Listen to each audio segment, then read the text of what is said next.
Hello' guys, আজি মই বনাইছিলোঁ গাহৰি মাংস আৰু শুকান খৰিচা। খাই বহুত টেষ্টি লাগিছিলে।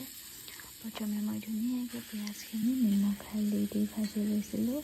কোনো ধৰণৰ মছলা ব্যৱহাৰ কৰা নাই, অকল পিঁয়াজেদিয়ে বনাইছিলোঁ। এনেকৈ বনাই খাই চাবচোন, খাই বহুত টেষ্টি লাগে।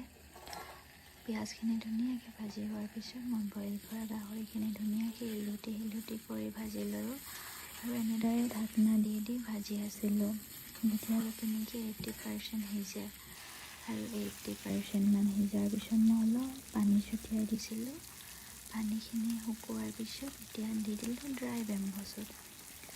ড্ৰাই বেম্বো চুটখিনি মই দেওবৰীয়া বজাৰৰ পৰা কিনি আনিছিলোঁ।